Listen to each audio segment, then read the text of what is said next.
Welcome to Moonbase 2.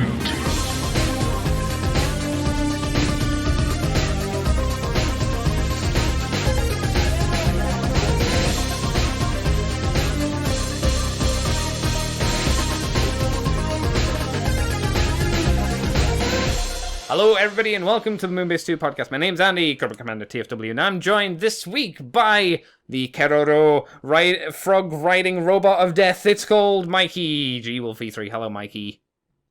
I was thinking about Kamen Rider, and then I realized there's actually a connection there. Between Keroro and Kamen Rider. Yeah, Keroro came out at the same time. The anime came out at the same time as Nyarlathotep. Oh, really? I thought it was older.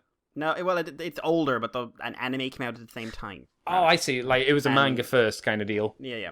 And then, like, I don't know if it was just in the wind or the food or whatever, but it was just like you had one show which is just basically, behold, adults who want to put Kamen Rider references into Lovecraftian mythos, and adults who want to put Kamen Rider references into frogs. Oh, is that what that's... like, I don't know what Keroro is There's about. not a lot in there, but there's enough. You're just like, I see what you're doing. I mean, it's not as blatant as Nyarlathotep, where it's just like, she's wearing the fucking belt.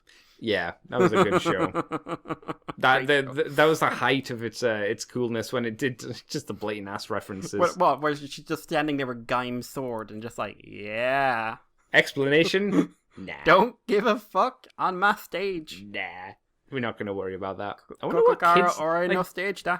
Actually, I was going to say, I wonder what kids thought of that, seeing that show. And I was thinking, maybe not a show that was for kids. If your children are watching the Nyarlathotep, you are a bad parent. I always wondered when those shows are aired. Oh, evening, I think. You'd hope. Well, I'm just thinking, like, that little fire girl in it, she did not have pure intentions. No. So... No. Maybe we don't show it to the guy who got up early on Sunday morning to watch Kamen Rider. 7 o'clock Sentai, 7:30 Kamen Rider, 8 o'clock not Nyarlathotep. I feel like that must be quite a whiplash if you're just sitting there like, I've watched Super Sentai, everything's goofy, la la la la la, switch to random Rider show, everything's happy and all the dead people. That's why it was probably a good time when Force was on. Yeah. The tone was similar. No whiplash, no nothing. And then Gaim comes out and it's just like children lying on the floor. He crushed him with a rock. That's right. He just smushed him. Oh no. He just smushed him, Dan. He killed his friend. His friend was the monster all along. It's fine. Mitchie's a shit. Dad, Mitchie's a shit. It's 7:30. It's okay. Don't worry about it. It's 7:30. Nyarlathotep's on soon. Dad's like, yeah. But Mikey, we're here this week to talk about Transformers on this very warm and sticky evening. At least it is for me at the moment. Yes, I believe in England it is the hottest August ever. Yay! I'm told that it's going to be 2 degrees hotter tomorrow, at least where I am. So that's Oh no. Oh yes. Like, it's not blazing sun here, but it's unpleasantly muggy. Yeah, I think you in Ireland always get it worse than I do in the northeast, because usually like bad weather or harsher weather has to go over the mountains and gets more mild. Where your buffer zone. That's yeah, I do appreciate that. Just me standing next to the Irish coast, just like, you shall not pass, son! And he just goes over my head, and I just shake a fist. You win this round! I see you more as Gandalf holding onto the edge of the bridge, saying, "Fly, you fool!" Me being Frodo, but kicking you off, going, "Ari." I'm not dead, you know. Wanna bet? We're kicking off this week of Transformers news, because there's a surprising amount, with Transformers Element, the TE-01E, which is the Optimus Prime, but this time in shattered glass colors, so it's no master surprise here or anything like that, but it's like, hey, this is the third version, because they did the O1B, which was the Nemesis redo, and now they're completing the trio, at least trio at the moment, with the shattered glass version, which has, I imagine, a sticker tampo of the cracked window screen thing. So that's something. I'm just trying to get, like, why E? Just like evil. Yeah, but I hope so, because that means they've got 3 more of these in the line. Yeah. Well, they could do an Ultra Magnus. 2 more, I suppose, if you count the first one as A, but they didn't call it that. No, they didn't name it. So B was for... No, you can't even go B for... Well, no, B Black Convoy. Maybe that was it. Yeah, anyway, what do you think of Shattered Glass Optimus Prime here, Mr. Mikey? I hear this is a good toy. Oh, okay. I think I like the head paint work on this. Really makes the eyes pop. Overall, it looks competent. It's just like, I want this for a very odd reason. Explain. I want to put little glasses on it. You see, this is where third-party companies are dropping the ball when they're making Shattered Glass Optimus Primes.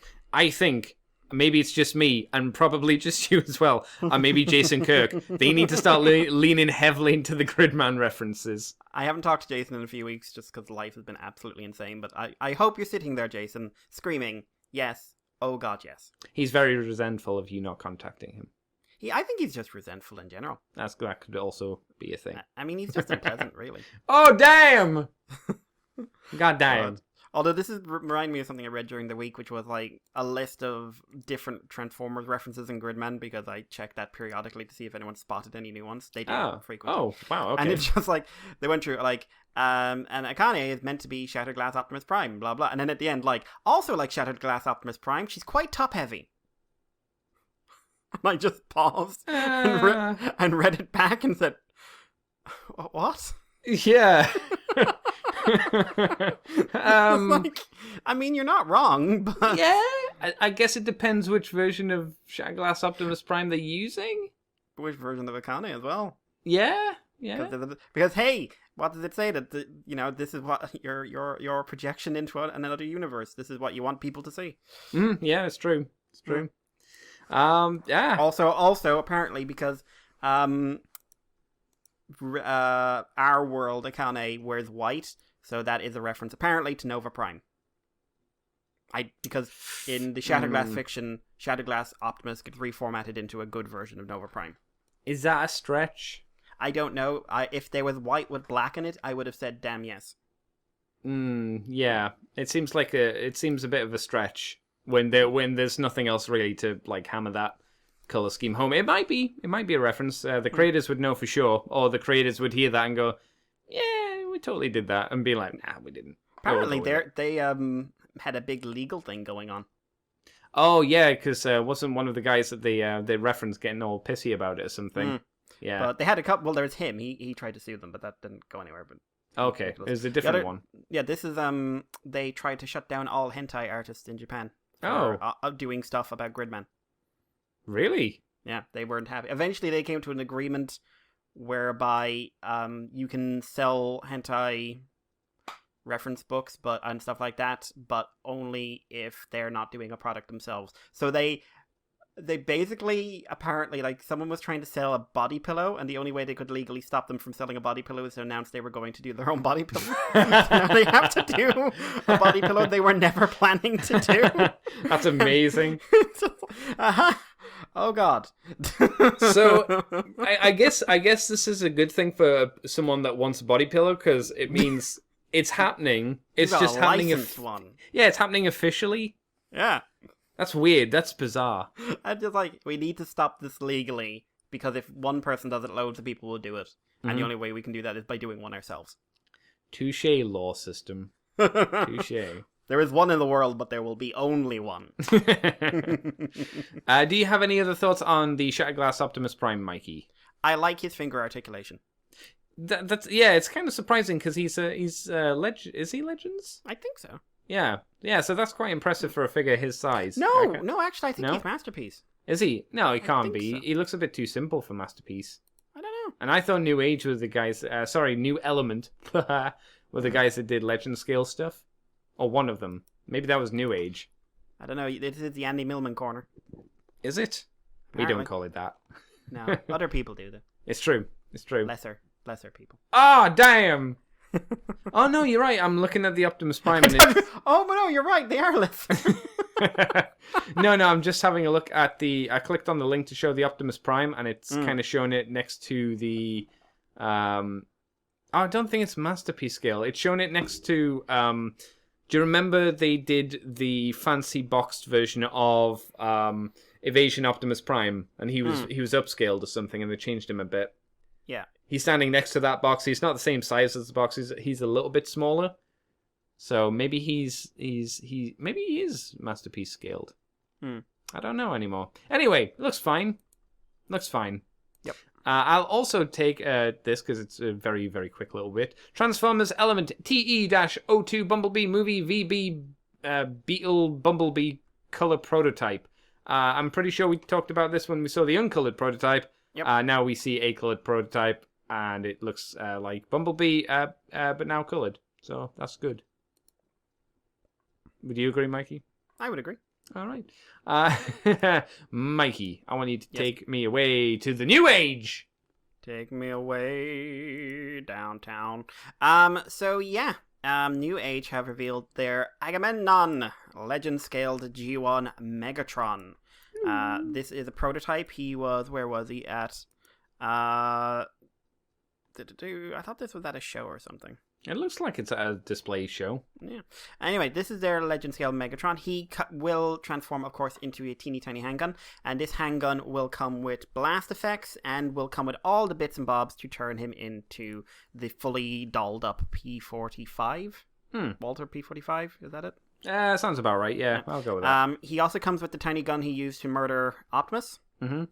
And overall, he looks pretty competent. One thing that is kind of setting people off is that there are some pictures of him from the back. And it looks like his back is basically a trigger, and he's only really got kind of half a torso going on. Yeah. Now, if that bothers you, that is a very clear, we think we know which direction you care about. Mm-hmm. And it's up to you whether or not that bothers you. It's also legend scale. Yeah, it doesn't bother me because the trigger does have to go somewhere, and it's a G1 Megatron. We all know this is really hard to do. Oh, yeah. On any scale. And overall, I think he looks good. He looks very show accurate. He's got a good expressive face. He looks like he might also come looks like they might be doing him up in a version with the key to Vector Sigma. Yeah, it looks like this too. There's a matte version and then a chromed up version. Yeah, with extra red paint and maybe more sort of toy detailing. Yeah, that's probably it. And it looks like, going by the back picture, he'll have at least swappable hands. Mm-hmm. So I think he looks solid. I'm curious to see how the transformation works, obviously.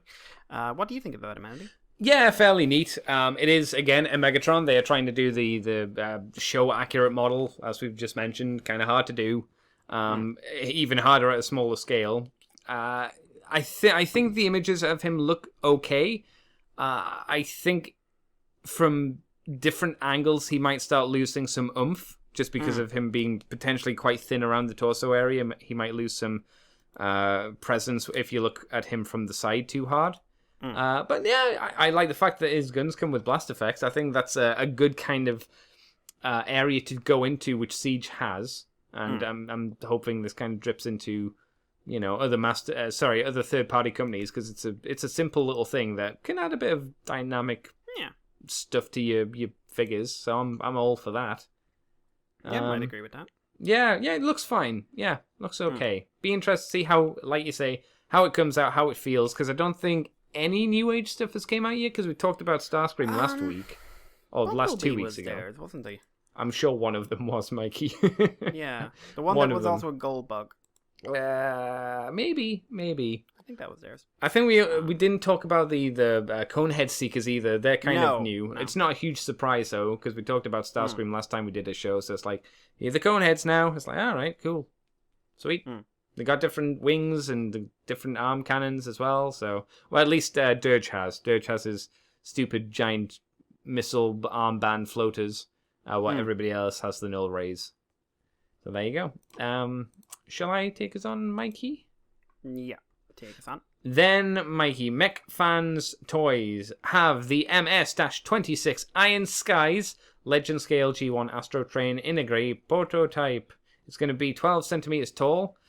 We don't see any images of it in train mode, unfortunately, but we get to see him do a little bit of posing. He's got his little gun, he's got his little head. How do you think he's turning out, Mikey? Because I have a feeling... actually, I don't know. He might be able to do both jet mode and train mode, but I mean, I can see parts for both in there. yeah. I don't think it'll be particularly convincing in either, but I mean, how convincing is Astro Train in most of its modes? listen, unless he comes with a pair of binoculars, I don't care about it. Yeah, glasses for himself. Yep. I guess the question is, what color do you think he's going to come as? Do you think he's going to do God. Japanese colors, toy colors, show colors? I think I'd laugh my ass off if they released the white one. Oh, the Japanese toy version. And just came with like a little packed in middle finger.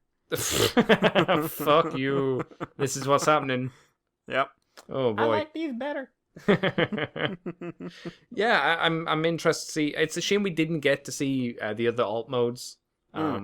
Just to kind of get a grasp on how those have turned out. But the little robot mode looks fairly solid for the most part.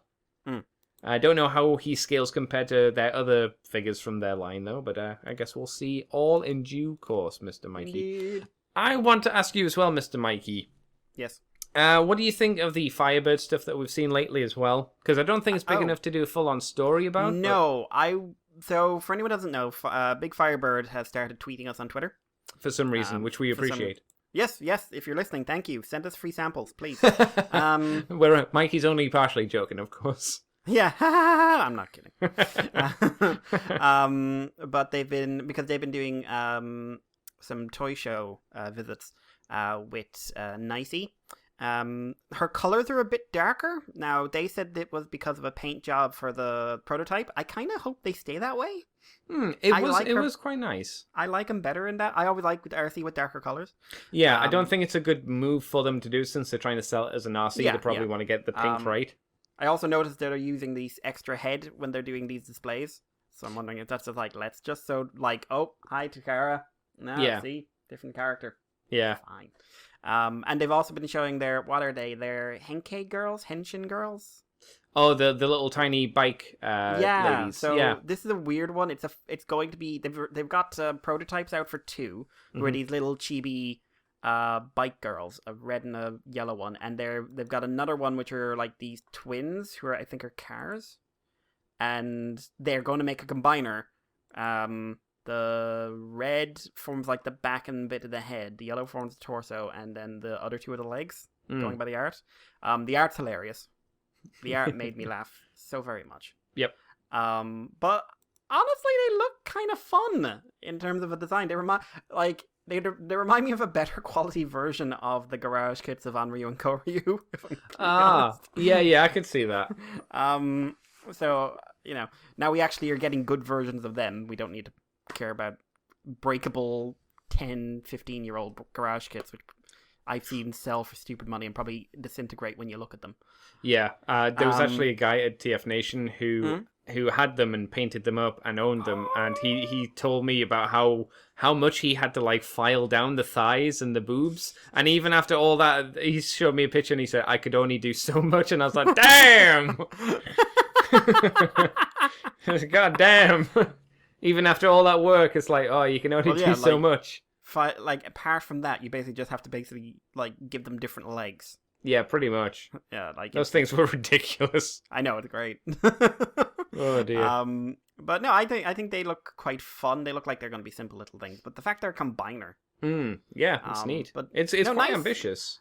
They also showed pictures and a prototype of what they're calling a Tyrannosaurus. Oh, that was the zoidy-looking dinosaur is the best way I could describe it. Originally, we thought it was going to be like some sort of weird Trypticon, but it's like a T-Rex that turns into a T-Rex knight. I'm super into it in both modes. I really like the sort of knightly half robot, half dinosaur, half person thing going on.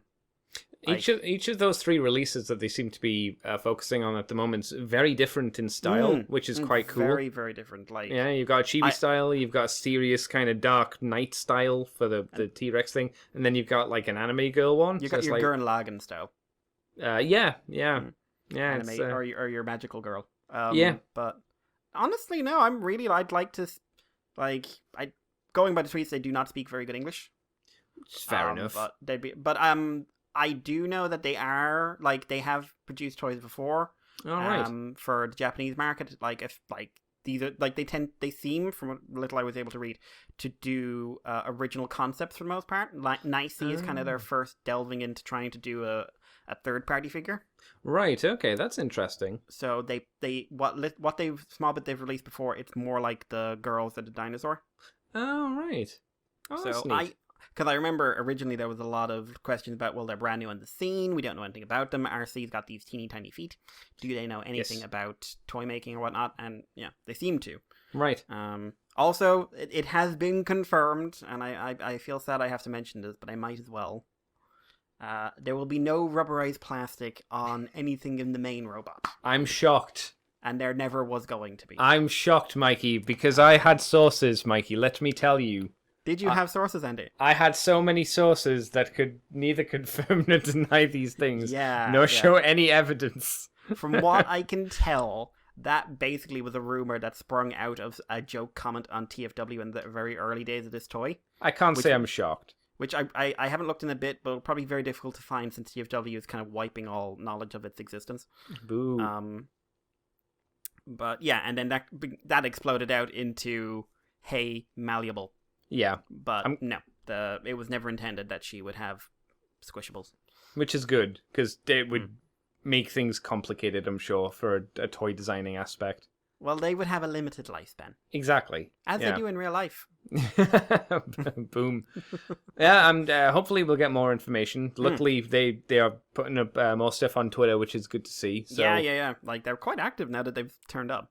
Yeah, I appreciate it, because it means we don't need to, like... Do you remember just trying to hunt down information and just my looking at the God. blog over like every few weeks or something? Oh, there's nothing. Oh, And then everything there's still disappeared. nothing. Yeah, then We're just like, everything "Did they vanished. close?" Yeah. Yeah. But So like that's I said, good. I'm quite invested in this since that little social experiment when we first did the tweet and it exploded. Same, yeah. So I'm very curious to see how this goes. I don't think we've got anything like a finalized price yet, but No.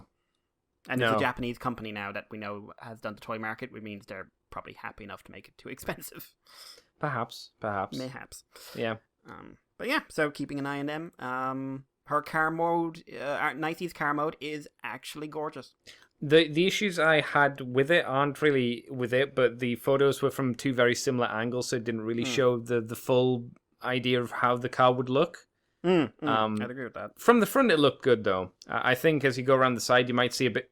well, you're going to see a lot of her legs, just because that's how the legs work. I want to know how well that blends into the car mode versus the shots we've seen, but should be interesting either way. Mr. Mikey, there's also Transformers Generation Select stuff for you to talk about, so why don't you tell me about that? Nice quick one here. As we know, Turtler and Gulf are on the way. And they've been announced to be EB Games and Zing exclusive in Australia. If you've been listening to the show long enough, you know that sometimes Australia gets Japanese exclusive toys as part of their market. Now, of course, you'll also know that Australia kind of gets screwed over when it comes to toy prices, even more than we do. Oh, yes. Which is saying something if you know anything about the European UK market. So they can order Turtler for the low price of 100 Australian dollars, which converts into 70 US. You can have a deposit there for 30 Australian, and Gulf is going to be 60 Australian dollars, 40 US, deposit of $10. It is quite significant. Also, the pre-order period has closed, so they did not give you a lot of chance to actually do that. But yeah, it's not going to be the cheapest thing. They've got them up here on Big Bad. What's actually the price for them on Big Bad? I'm curious. But Andy, I mean, would you pay the lovely price of the low price of lots of money? Oh, I mean, this is rough. Like, if you think about how much this is costing, then you can probably guess the other ones are going to be similar prices, maybe a little bit cheaper. It's going to be a very expensive set to get complete, right? Again, my issue is I remember handling these figures at Dave's house and not being that impressed by them. Like the mold bit from the Terracons and being just kind of, So it really, it does put me off the idea of getting these. I've heard some people who I talked to over TF Nation mention that they'd be like, they'd like it, but then it's like, but what if God Neptune? Yeah, I would not buy these because they've already hinted they're going to do God Neptune. Yeah. And I care more about him because he is a lovely pirate. He is. But, I mean, that's going to be really expensive as well. So God, that's probably a box set. Yeah. It might be cheaper being a box set than doing them in this in this style. Maybe it won't be. I have no idea. But it's a big bitter pill to swallow. I think at least it's a hard one. Also, I couldn't find any of the prices, by the way, on Big Bad. But I can I just say, I know that TFW always likes to put a positive spin on the stories. Sure. But ending on a great chance for Australians to get these figures locally. Just like, it is. But certainly not cheap. No. Like, they might actually be better off pre-ordering them from Japan. Or from America. I wonder how expensive it is for shipping from Australia, from Japan to Australia, because it's relatively not too far. And I wonder if the Australians have to pay import fees like we do, or if it's more like America, where it's just, fuck it, let it in, we don't care. Because if it's, fuck it, just let it in, Japan, the Australians probably be fine. They gotta check if it's got a koala on it or something. That is true. That is true. Remember the time one hitched a ride in the Simpsons plane? Nothing good came of that. No, only sadness and woes. Though, to be fair, if I lived on Australia, I think I'd have a horrible problem of flying over to Japan and just coming home with buckets of things. And close. Well, compared to the UK, Mikey. It's on the same timeline, I suppose. Yeah. Like, you'd do the same. Don't you? I mean, yes, but... I don't know. We'll see how this goes, I guess.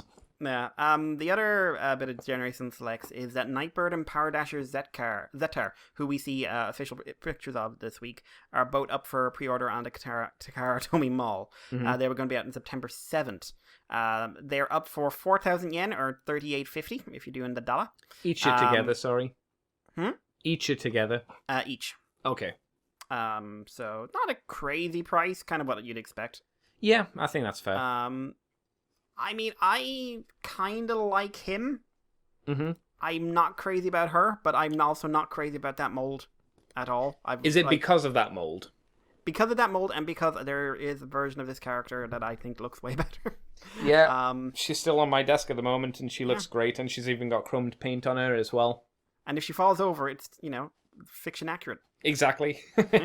And she will fall over. But him, I actually think it's a nice conversion. That head is bizarre, but it works for me. It's so not a Transformer. Yeah, I don't mind him with the giant drill hat, but the actual face itself, which I assume is what you were talking about, is not Transformery at all.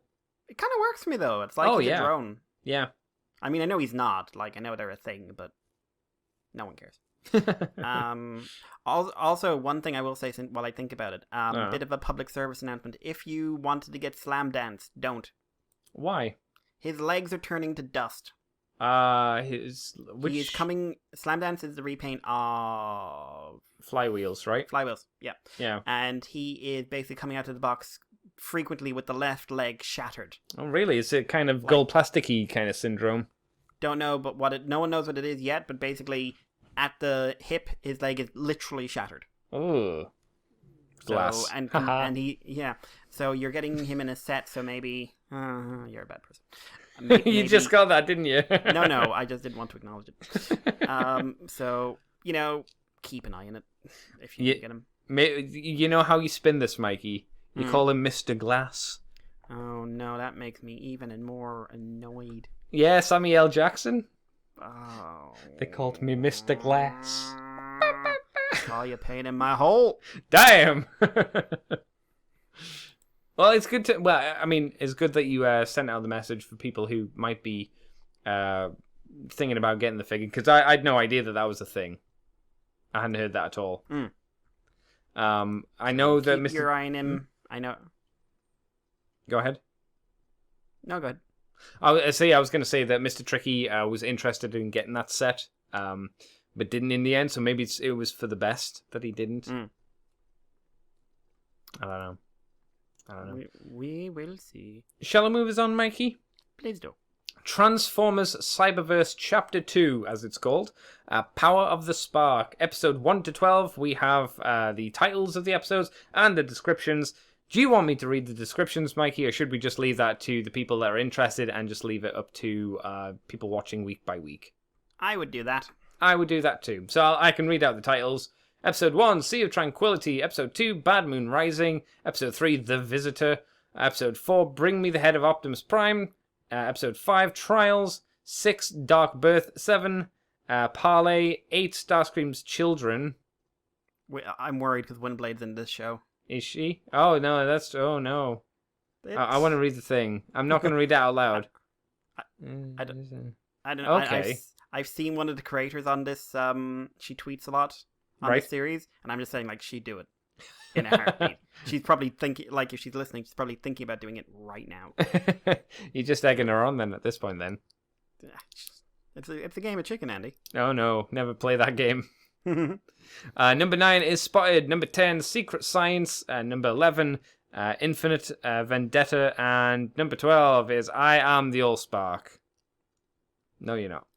So, the show will be season 2, I should say, will be kicking off and being shown on Saturday and Sunday at 6 p.m. starting on the 24th. So that was yesterday.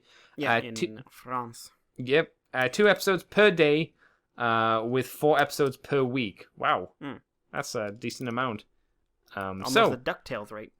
Yeah, but the DuckTales then hits that stupid thing of Steven Universing and goes, not going to get any episodes for months now. We do have a name for not Lugnut. Oh, okay. Well, in France, her name is Lugnut. Right. Because the French don't play that game. They don't care. But apparently in the English credits, it's listed as Clobber. Clobber or Clubber? Clobber. Okay, Clobber, like the thing. And I've still, it's so weird to me, her name isn't just Lugnut. Because I don't think Clobber's a great name. No, and also, she's clearly Lugnut. That too. That too. It's a bad name. It's not great. It's not the best name. I think they should have just left it at Lugnut, to be honest, but never mind. So these are the showings in France, isn't it? Yes. Apparently it also aired in Australia. Oh, right, okay. And the Netherlands. So that means it should be up on streaming sites if you are one of those people that frequent streaming sites like I am. Have you started watching it then, Mikey? I watched the French dub. Okay, right. Of the opener, just to get an idea of things. Yes. I now want to watch the English dub. Yes, you watched the French version, didn't you? French. I watched French, darling. Darling, I watched French. I'm doing this weird lip thing right now. Mm-hmm. But yeah, I kind of want to see the English dub because I forgot that this show kind of doesn't give a shit. In what sense? It did a thing, and I don't want to spoil, but it's something that went on for much longer than I've ever seen it go on in fiction. Right. And more obviously, this is supposed to be unpleasant to watch. Right. And then you're reminded, like, everyone was just like, wasn't this supposed to be the lighthearted, fun kids show? And this is just, like, getting dark. Okay, that's interesting. So. Because I can't remember if I watched all of season 1. I think I did. You did. You told me, like, you were talking about episodes I'd seen. Oh, okay. I ended up liking Cyberus way more than I thought I would. It's not, like, in my top anything, really, but it's a fun little show that isn't afraid to push the boundaries of what it can do in that time frame. Okay, because I remember just being very meh on it. And I like that the sense I got watching the show, like, I know they had a panel at TF Nation. But I missed that, unfortunately. Yeah, I didn't get any feedback from it yet. But from watching the show, it's just like, okay, we're limited here, but we do also kind of just want to appeal to the, we know older people are watching this, we can push a few buttons. Yeah. Like, hey, poor old Blur. I don't want to say for sure, but I think a lot of the panel was showing like the process of making the show and going through design concepts and the layers of rendering an episode out. A bit more of a technical exercise. Yeah, I think Which makes sense because they got Boulder Media in, not the writing team. That's right. Yeah. So. Mr. Trick will know more about that since I think he was on the door at the time for that. So. He should know, so go and listen to their podcast, and you should be fine. Mikey. Yes? Unicron. What do you think? Crowdfunding. Tell me about that. Okay, so we have 1 week to go. Saturday 31st is when this all ends, kids. Have we hit 8,000? We have not hit 8,000. Have we hit 7,000? We have not hit 7,000. 5? No. We are currently sitting at exactly 3,047. Are we going to guilt people who listen to the show into backing him? No. And I hear that's the thing to do now. I've seen that pop up like 6 or 7. There's a hashtag about it. There's several news stories about it. Right. There's one of the things in the hashtag, and I think this was genuine. All right. Was you can cancel your cable and pay for Unicron. Oh no! I hope that's a joke. I don't think it was a joke. I hope it's a joke. I really do. I do too, but I would say no. Mm-hmm. Okay. So yeah. Also, TF Express have said that if this does get made, they are going to charge £600 and £10 shipping within the UK. Oh, okay. That's not awful. So basically, they will be making a pretty wafer thin profit on this thing. Yeah, good for them. Like they have said before, like, we want people to have this. This is not a toy we're getting in to make money. Sorry, that's what TF Express said, not Hasbro. Yes. No. Hasbro says money. I can't reach it. It's behind a book. Oh but no. You know what? Yeah. I can't get him. So yeah. Currently 3,047. A lot of news stories and everything else saying let's get this backed. So it's still going, obviously, on HasLab. Now, I will say I still wouldn't actually be shocked if it got backed for one reason, because I think if it comes down to the wire and Hasbro thinks this is money, they'll just do away with the middlemen and just open it up straight to retailers and say, get as many as you like. Right. And I could see retailers being contacted right now and said, like, would you put in a minimum order of 500? Because, like, the retailers like Big Bad and everyone else who are charging the stupid price, they do not want to lose this opportunity. No, of course not. But yeah, so we'll wait and see. I would say please don't try and guilt people into crowdfunding on this thing. No, no, that's not cool. Please remember that even if you are financially solvent enough, this is a $600 toy. Yeah. And you can't appeal to an international audience helping this because we're not allowed. Basically. And as I was saying to someone on Twitter today, this thing has a real problem in terms of like, Hot Toys charges a lot of money and Bandai charges a lot of money, and I'm just like, there's much much bigger markets for that. Yeah. Because a lot of the success with Hot Toys was like the Marvel movies. Yeah, Marvel, DC, stuff like that. Yeah. Bandai charges that money in the Japanese collector market, which is a different animal altogether. Oh yes. This is a premium premier one-off run toy for a children's franchise in the Western world. Not something you'll generally see people be willing to throw $600 at. Mm-hmm. And please remember, $600. It is a lot of money to ask someone to give. So please don't try and guilt people in. Like, if you've got a friend and you say, like, listen, this is why I think you should get it, and I think you'll be fine. And if they say no, that's fine. Yep. But don't put pressure on them. Also, don't try and make people feel bad because they want to back this, because I've been seeing that start sneaking up as well. Oh really? Oh no. And I just like, if you're making a sensible financial choice and saying, like, listen, I have this money, I love these things, this is a toy I want. Yeah. There's nothing wrong with that. Do it. No, yeah. Like, I would buy a Tarn and a Star Saber right now in a heartbeat, and they would cost as much as this. The Flame Toys ones, you mean? Yeah. Yeah. You know. So, just let people make their own decisions. And don't... If this doesn't get made, please don't... Like, one thing was like, listen, if this doesn't get made, don't complain later because you didn't help. Yeah. Just like, I want everyone to get on with this. Let's be, mature about it. No. Do it. Oh. Also, his eyes wiggle. Yeah, you can pull off his face. Was that a thing? I don't know. I've seen a lot of videos with a lot of images, at least, of his face off, so... Was it, like, attached to other things, staring into the middle distance, looking upset? Maybe. It's weird. It's a weird extra feature. I think the whole removable head, that's not a terrible little feature, because, that's the I big hope it part comes of with a him. little stand if that's a thing, though. Yep. I don't think it will be, though, but... Because just leaving, hey, here's a headless toy on a desk. Ooh. Maybe they'll give little tentacles, like, the Primus figure from Cybertron came with a Unicron head, didn't it? And it had like little tentacles coming out from the bottom. Yeah, he did, didn't he? For some reason. That was neat. Yeah.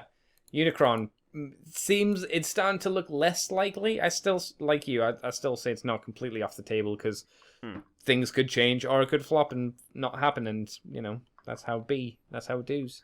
Yeah, and maybe they'll be more sensible about it because they certainly did not give people enough time for this. No. I would be surprised if anyone said that it was well planned out.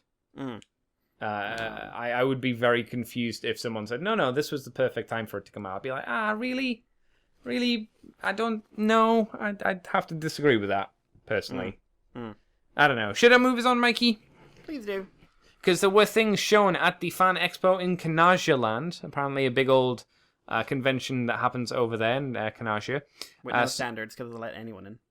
Oh, well, that is true. They showed off some things, some new figures coming. A lot of 4 Studio Series things and 2 Generation Select things, which we've already seen.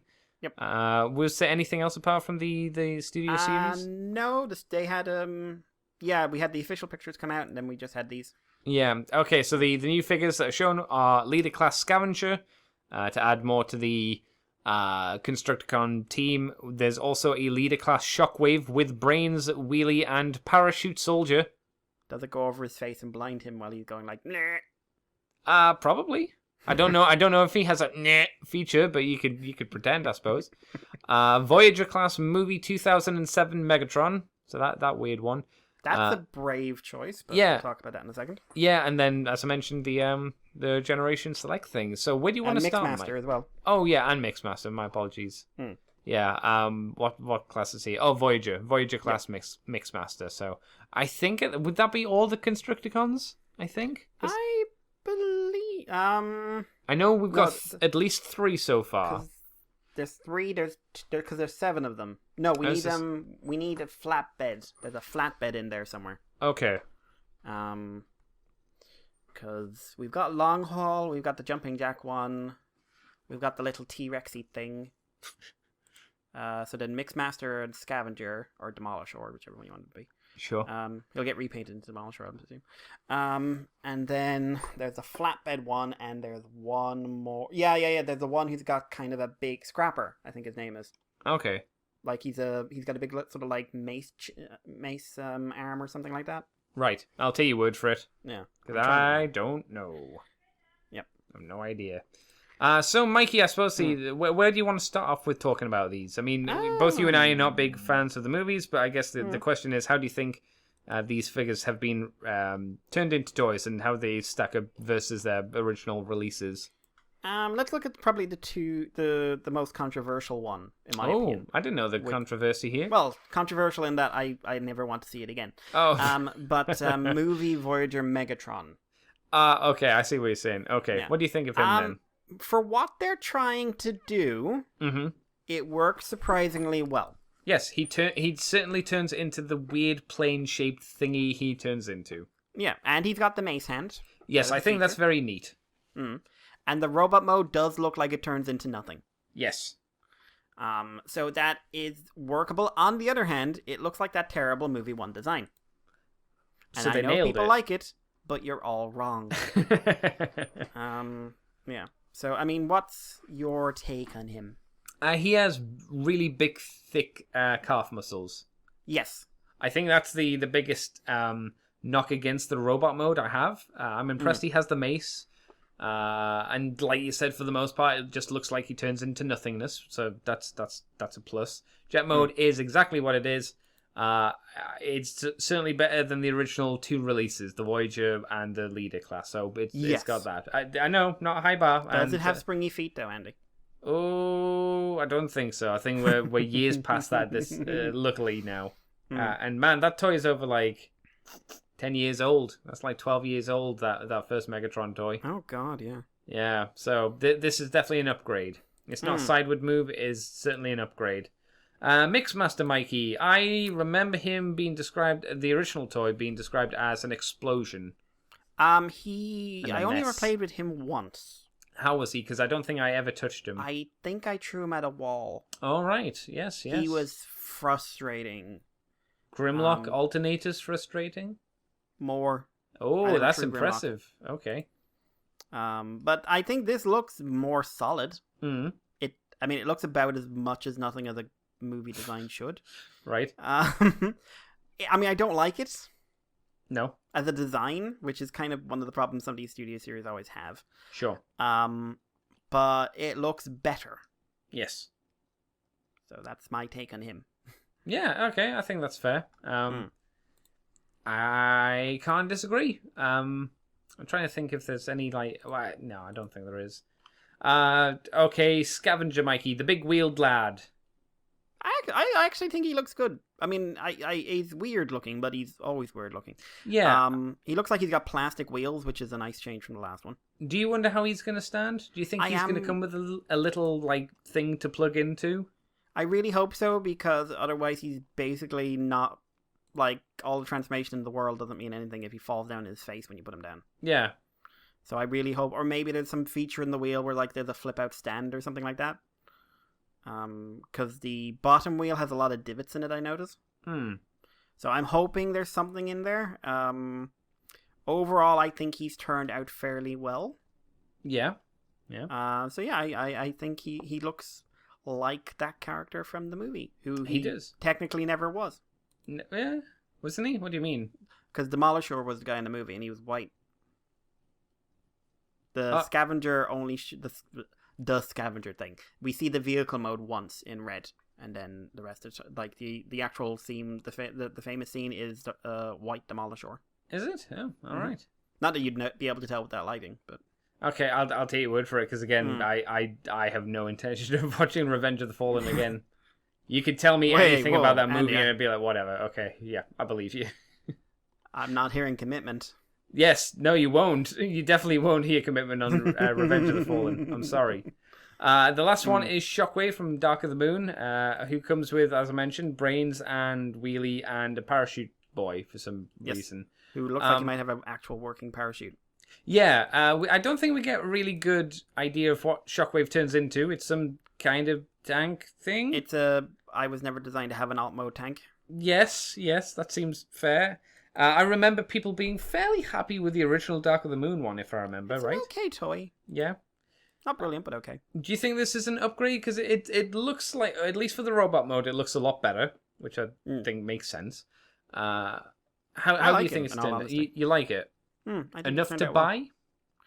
If he was at a decent price. Okay, all right. I mean, he doesn't look any more like a Transformer than the original Shockwave did, because it's the same design. But Sure. He's got a nice sort of like mid-90s mecha villain vibe. Okay. I think it's because he's got a bright color, whereas most of these other guys, like Demolisher or Scavenger, has the same thing.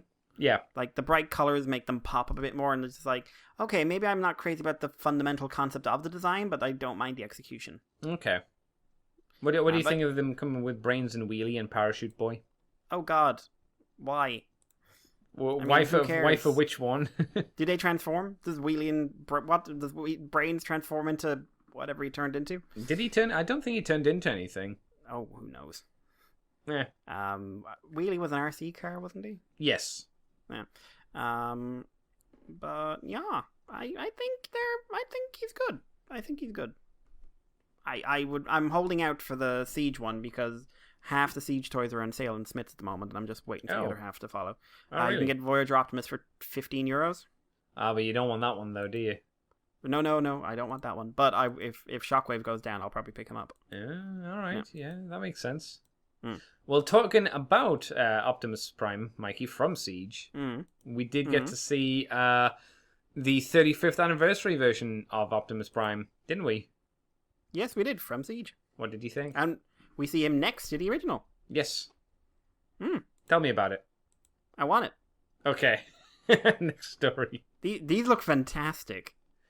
Yeah, I'm kind of surprised how good they look. You know? Yeah, I mean, like, when you start looking at the individual elements on their own, you can see, like, okay, he's got a streak there, he's got a streak there. Like, okay. But then you look at the whole picture, and it just works. Yeah, I think it's fair to say it's not as good as people who've done it themselves. Yes, no, I think that's fair. But then again, you know, these are made in a factory. Yeah. And need to be mass produced, so it's not a fair comparison. But yeah, and they make the original one look look atrocious. Yeah. I mean, but like the fact that this makes me think Transformers Devastation as well, which is so much like these are the Transformers Devastation toys in my mind, which I loved. I love that game. No, seriously, like we saw the renders and we are just like, okay, you can do anything with lighting effects. Yeah, we didn't trust them at all. No, but like both Optimus and Megatron turned out real well. And I like the fact that Megatron, there are now 2 versions of that toy. They're at least different enough to you'd be able to say, okay, I could get those. Like the G2 one, the wrong G2 one, but the G2 one and this one. Yeah. Like, and they just both look patently better than the mass retail. Like, really digging him. Like, genuinely, really, really digging him. What's your take? Yeah, I would agree. The Megatron does also look nice. I mean, versus Prime, he does look kind of bland, but you know, it's kind of like gray on gray. What can you do? Yeah, exactly. That's the problem with Megatron in general. But I think they've done a fairly decent job. Like you say, I think the closer you look at it, the worse it kind of gets. But if you look at it from a distance, it's I think it definitely works. I know they won't have, but I kind of wish that they'd done something with the head joint on him. Because I remember playing with Wayne's, the G2 one, the wrong one. And the head joint was not nearly as floppy as the head joint that Dave had on his original release. So hopefully, it'll be fairly tight or tighter. Just so he doesn't have the head bob. As soon as you touch the head, it doesn't just go underneath the chin. I think it's still disappointing as we look at Sound Blaster. He has the dirty chest. That annoys me every time I see it. Like, it properly annoys me. Like, everyone else here in this 35th lineup, they know what they're doing, let's be honest. Sound Blaster, for some reason, like, unless it's unavoidable with the mold. I don't see how, because that's a new chest plate. Yeah, but it just annoys me. Just, why, if you're doing this, would you do that? Yeah, because it looks like Silver Streak, whatever you want to call him. It looks like he doesn't have any of that. I don't think he's got the paint apps of Prime and Megatron.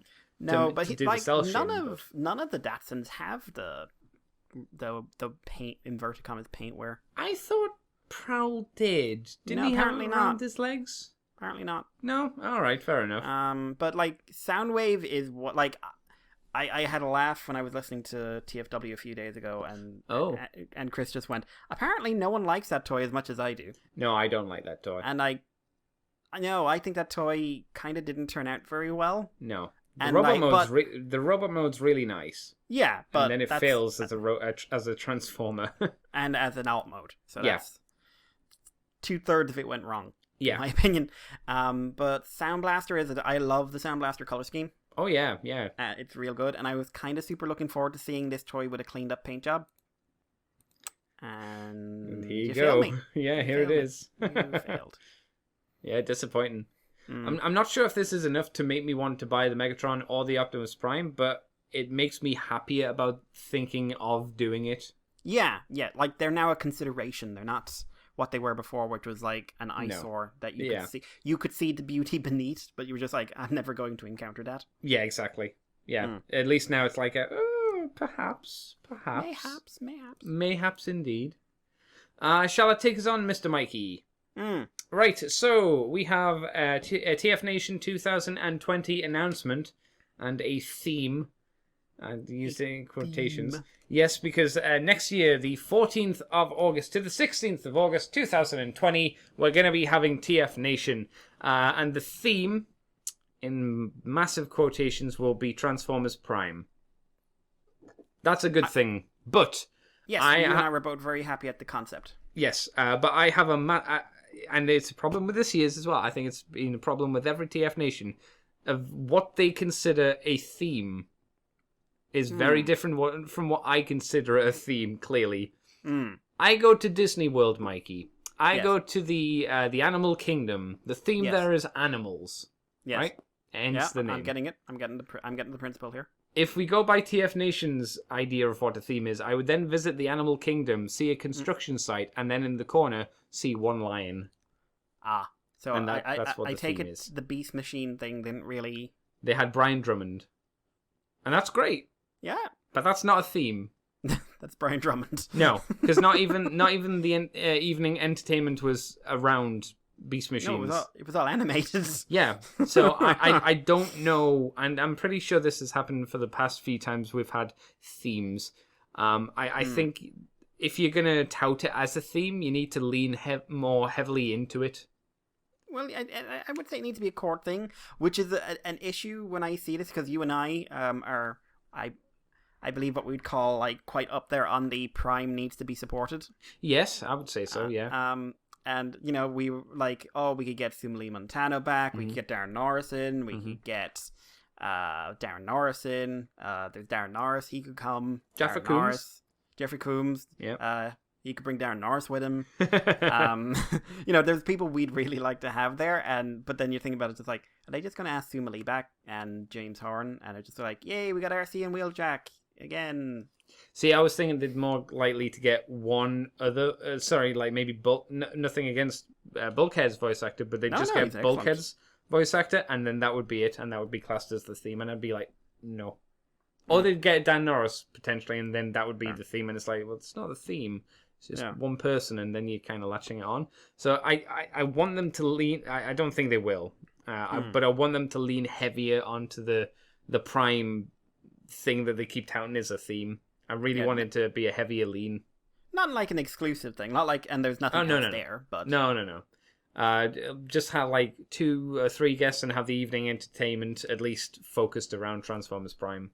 That'd be nice. Maybe get a writer from Transformers Prime. Yeah. That would be great. Get Margaret back. Yeah, there you go. There you go. She could talk about the horrible, evil, dark, sinister scripts that she wrote. Yeah, what was it? That one where Ratchet goes mad. He was supposed to say something about Alita, and Optimus was just going to deck him. Yeah. And I remember we interviewed her, and I just couldn't help it. Just like, why wasn't that in it? Yeah. Yeah, because again, that would have been more of something that Prime needed, and that's more Optimus Prime development. Yeah, if there's one bit of criticism I'll always stand by, it's that Prime never really did nothing. No. Or Bumblebee, to be fair, and those were both the main characters of the show. Then Bumblebee did something in the end of it, just like, but you're so good. Yep, and you've done nothing until this last episode. God damn it, it's so annoying. I really like Prime, but it does have some little hiccups here and there for sure. Yeah.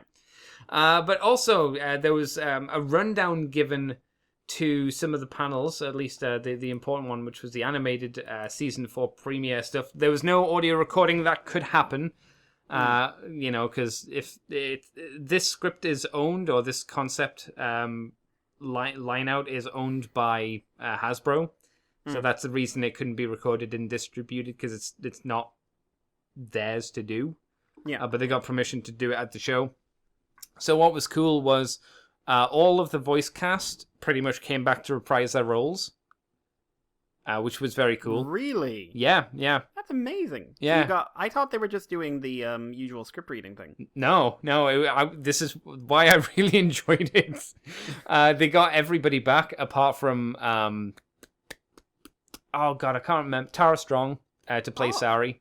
Oh, so Corey Burton? Yeah, okay. Yeah, Corey Burton was fucking there, so, well, not on stage or anything, but he'd send in lines. That's awesome. Yeah, we got to hear animated Megatron again. Really hope that does make it out there somehow. Really yes. Hope. Like, not illegally. No. Because that will spoil it for everyone, because Hasbro will say none of that. Yeah. But I would love if there was an official release of that and somehow, or started doing a convention circuit. Yeah, definitely. Yeah, it'd be nice if it was out there. That's a lot of work just for one little UK convention. Yeah, it seemed like it was set up by Marty, as apparently Marty Eisenberg said to Dave, well, I've got the script, do you want to do it? And, Dave, he did the reaction of, yes, please, but a lot more emphasis and excitement than I can ever pull off. And then Marty Eisenberg said, oh, do you want me to get the cast to do it as well? And he was like, yeah, that'd be good. No, that's fine. Yeah, do that, yeah. do that, as Dave had a small panic attack, and I would have very much again been like, yeah, that's cool. Yeah, let's do that. That's right. Remember, never let me be your hype man, because I'm always the kind of mellow dude to be like, yeah, that's all right, cool, good stuff. So there were also 2 new character designs revealed.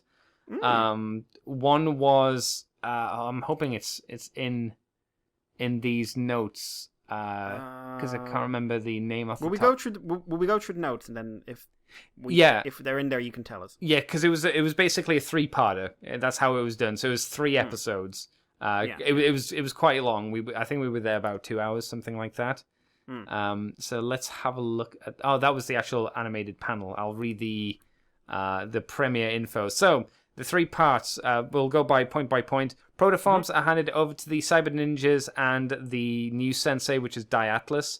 Okay. I don't think this is done in order because the way that it starts off as a news report with one of the new characters called it's Signal something.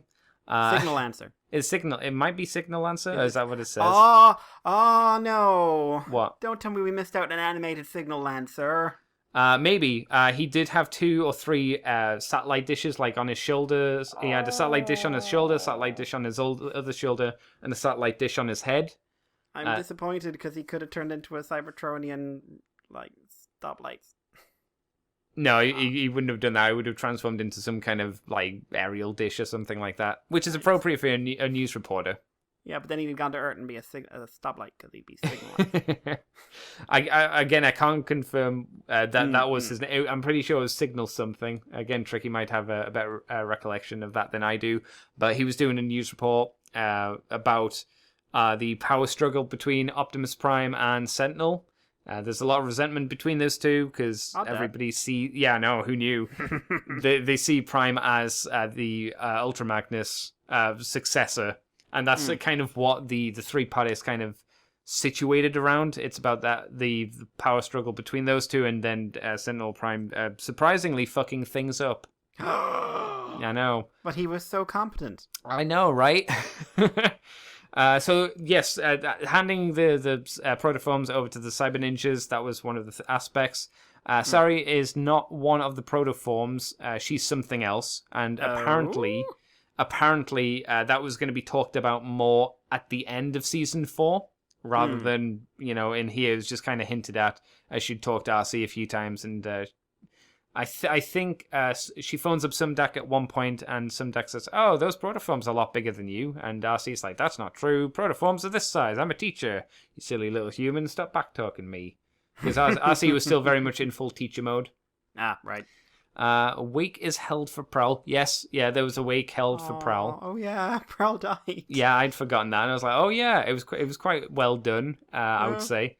And Sentinel Prime is a dick and says, hey, you can't be doing this. And the news crew's filming it at the same time. It's like, oh, hey, even more popularity for Optimus Prime. Hey, here's your would-be leader. Mocking a wake. Yeah. Poor taste, one might say, from Sentinel Prime. Ultra Magnus dies and names Optimus Prime his successor. It was done very much in the sense of the reverse Spock dying Wrath of Khan, but done competently. I'm sorry, J.J. Abrams. It was quite nice because he handed over the Magnus hammer to Optimus Prime. And he was like, you know how he said you don't have it in your programming to be a hero? He kind of reversed that around and said, I was wrong, you are a hero. And it was really nicely done. I was like, oh, goddamn. I was like, Oh yeah, there's a reason we all remember this show. Yeah, even though, as we say, it was not perfect. And it was, season 1 was fucking rough. At times, yes. Yeah, but it did have a lot of heart, and the heart carried through to here. And Prime, it gave a shit. Yeah, I will also throw it out here. This wasn't something that happened in the actual script. It was more like in the room itself. You have no idea, Mikey, the amount of times people were like, "Oh." Like the amount of breathtaking. I could feel the oxygen being depleted from the room. This man has overgasped. Yeah. Oh my god, you've no idea. The amount of gasping was intense. Yep. I kept looking around like, motherfucker, what's wrong here? Yeah. Right, so we continue on. Sentinel Prime bribes Bumblebee with a spot on the Elite Guard to endorse him as Ultra Magnus' successor, because he was listening in when Ultra Magnus handed over and said, you should be Prime. Alpha Trion was there at the same time, I didn't mention, and Alpha Trion was like, okay, we need to have the council's decision on this, it can't just be your words. Yeah, because up until 5 minutes ago, you were a fucking nobody. Exactly, so this is why Sentinel Prime was going around trying to get Bumblebee's endorsement. You know, he was one of the heroes, if he could get his endorsement, gets him to be liked by the public. This divides, puts a wedge between him and the rest of the team, because he's come to join Sentinel Prime. Surprise. Yeah. From the images that were drawn by Ed Peary, Andy Turnbull, and a few other people who I can't remember offhand, apologies, it didn't seem like, you remember the Elite Guard Bumblebee color scheme? Yeah, the white and black. No, it was gold and black, I think, like really dark. It was like the inverse of his colors, or something like that. Yeah. That wasn't drawn, so I don't know whether the intent was there to put it there, or whether it was just it might have been something added. But in the images that were drawn for us, he was just normal Bumblebee colors, just with a Elite Guard sticker on.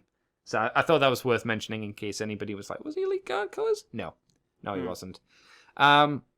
He later reconciles by refusing to play along in Sentinel Prime, along with Sentinel's bribery. That happened more during the trial of Megatron, which was very different from how it went down in the comic. If you remember from a few years ago from TF Nation. Yeah. It was that different. comic. Yeah. There was nothing wrong with that comic, but this was done better. This was much more an animated style, as Megatron had Rat Trap as his lawyer. I can't remember how it went down in the comic because I don't have it on hand and I didn't read it recently. I gave mine away with someone who wanted it more. Oh, well, that's good of you. Look at you, Mikey, the altruist.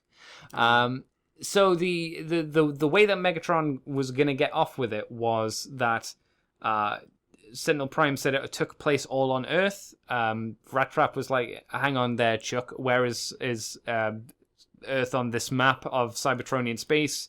It's not on there. And that's how it was outside of Cybertron's jurisdiction. Wow. Yeah.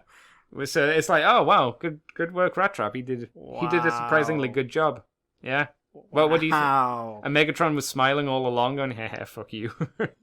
Oh wow. Yeah. And these were questions put towards Sentinel Prime and Bumblebee. Sentinel Prime was the accuser, so he was doing a bad Phoenix right. Wait. Sentinel was for the prosecution? Yeah. Oh Jesus Christ. Yeah, it didn't go well. No, because I wouldn't trust him to trial a video game. Yeah, he wanted it so he could have got the glory, but you could imagine it didn't. Well, clearly it didn't pan out too well. Yeah, no, I'd have given it to Jazz. Yeah, that would have been smart. He has become the leader of the Cyber Ninjas as well. Ooh, neat. It says here is Diatlas. Oh no, and then you sensei Diatlas. But from how it was presented to me, from what I recall off the top of my head, it was Prowl who was leading them. So I can't remember. Maybe I made a mistake there. Maybe there's a mistake here, but that's how I remember it. Ratchet and the other science bots built Sentinel Prime a Power Master in quotations armored suit. He came up with the name, didn't he? I can't remember. Because I when you actually think about it in that context, it's such a thing Sentinel would come up with. I am the Power Master. The team was Ratchet, Wheeljack with his handlebar mustache. Yes. Red Alert and Preceptor. Those cool. four. Red Alert's in there. Yeah, in a nurse's outfit. She looked neat. Again, it was nice to see her again. The design. We didn't see a huge amount of the designs for Sentinel Prime because again, these were all drawn by other people, and it wasn't like a fully drawn out sequence, so you could see it all. It was just like highlight parts. But I'm pretty sure for the Optimus Prime in Power Master mode, it was the design we'd seen before, or seen concept images of. Ironhide and Jazz become members of Team Prime, pretty much because Sentinel Prime wanted someone to stick onto Optimus to see if he did anything, shady that he could exploit, and they were trying to think of someone who was not very standout, and Ironhide was the non-standout dude. Wow. So they tricked him into it by basically going, okay, you protect Optimus Prime no matter what, and you let me know if he does anything, okay? And he's like, yes, sir, all that kind of jazz. Yeah, so, and of course, like, Jazz was already basically a team member by the end of it anyway. Yes, he throws... I think it's at the funeral that he basically tells Sentinel to stuff it, and he doesn't want to be part of the Elite Guard anymore. Nice! Yeah, so it's, again, around that time. So that's how they become members of Team Prime.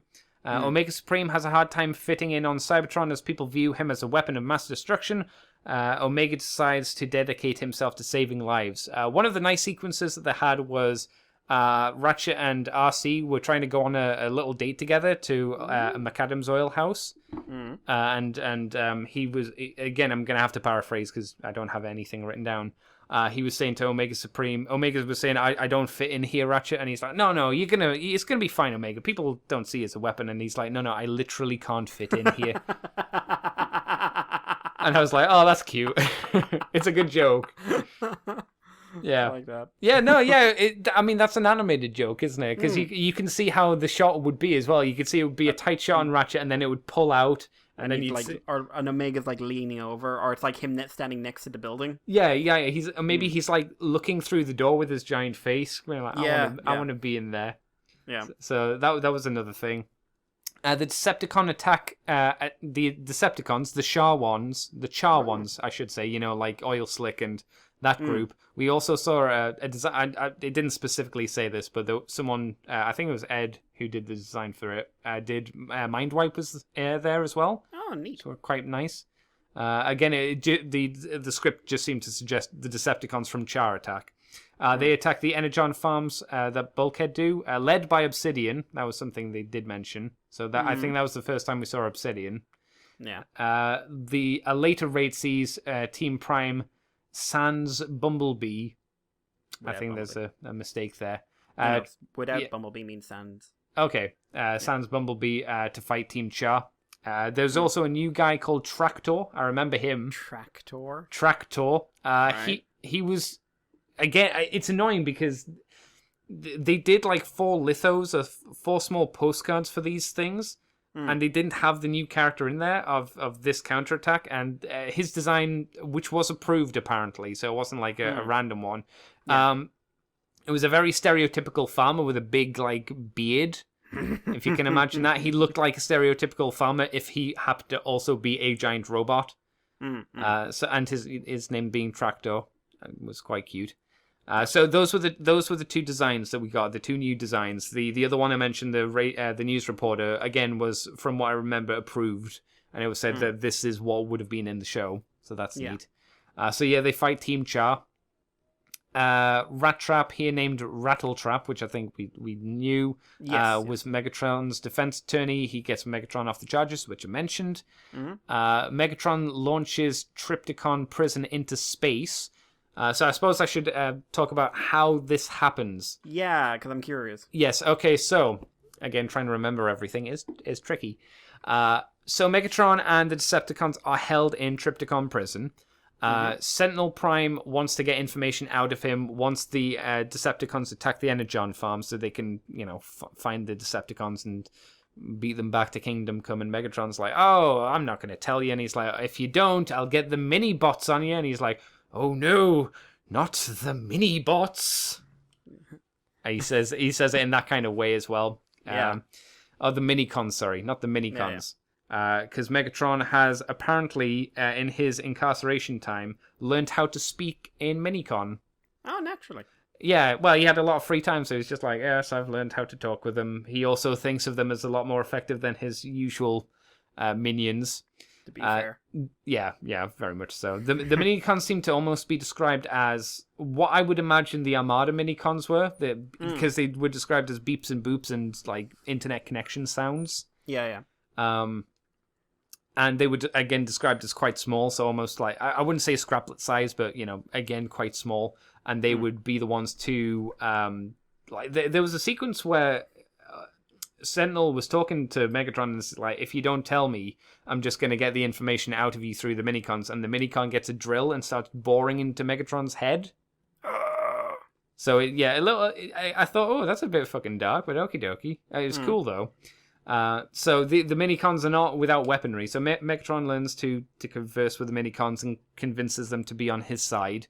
And free him and the Decepticons who are in the prison and get them back their weapons, as well as, I assume, activating the secret areas within Trypticon City to make it launch off into space. Yeah. Like it's not a dinosaur in this. No, it's very much just a ship, or it's very much just a city. I'll talk about what I think about him becoming an actual thing later. So he launches that into space. Optimus using the Power Master armor because Sentinel had fudged it up on his attack because he'd gone to attack the Char unit. Surprisingly, Megatron had lied. The breakout had happened, and Sentinel had said, "Oh, you lied to me." And Megatron was like, "A Decepticon lying to an Autobot? What a surprise!" he was very like, "Oh fuck you, Sentinel Prime, you're an idiot." Which, as you can imagine from Corey Burton delivering lines, it was like, ooh, it was some fucking taste. Cutting. Oh, very cutting. It was really good. So yeah, Sentinel Prime loses the armor because he breaks it basically because it went out of control. Prime gets it, uses it, leads his team onto Omega Supreme in pursuit. Bulkhead stays behind on Cybertron to fix the damage caused by Trypticon because as it launches off the planet, it seemed to cause like quakes across the entire planet or most of it. Right. So it caused a lot of damage, buildings falling over, a lot of stuff. So Bulkhead decides to stay on the farm, basically to be replaced by Ironhide or Jazz, obviously. Ironhide, I assumed. Yeah, because Jazz is replacing Prowl. That's right. Yeah. So Omega versus Trypticon leads to Omega being damaged and remains in ship mode, which I was like, oh, again.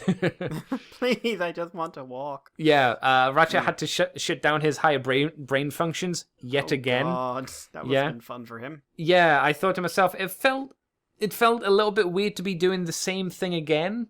That had happened, but the way that Trypticon was shown again, it wasn't like dinosaur spaceship fight. It was just two spaceships fighting or shooting each other. Yeah. Optimus and the crew, minus Ratchet, break into Trypticon prison, knock out the rocket city's power by overloading the power grid. Megatron throws his soldiers into the city's reactor in a desperate bid to keep the prison powered. Lugnut willingly jumps in. One of the images was Megatron throwing in the Ramjet Starscream clone, which I can't remember which that was. That was it. Yeah, but which one was it? The Liar? That was the Liar. Yeah. So he throws him in, and it's quite. I thought it looked quite harrowing because it looked like a giant blender, basically that they've. And what Lugnut just goes like. He just there was no image for it, but he seemed to just jump in. Lugnut out. Yeah, he'd had his. Did any of them survive? Megatron. So Shockwave's dead. Lugnut's dead. Yep. Starscream's super dead. Oh yeah. The minicons didn't seem to be talked about since the ship launched. I assumed they were in the bowels of the ship, keeping it running, but. Yeah. I'm just thinking now, like, if the series had continued, we would have had to have a brand new main Decepticon cast. My assumption was from that, because I thought the same. My assumption was Team Char would have probably got a bigger role, which would make sense. Is still about. Yep. I know they plan to bring her back. Yeah, because it doesn't say in here, but there was a sequence that also had a drawing for it where Beachcomber was flying through space. I think he was doing some basic transport work.